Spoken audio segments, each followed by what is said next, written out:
తన వయ్యారంతో ఈ చిన్నది లాగిందో ఎందరిని నిలబడనీక ఎన్నో వంపులతో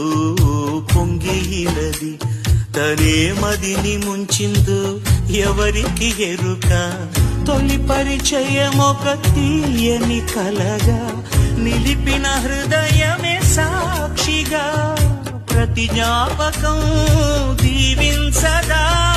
చెలి జీవితం వెలిగించగా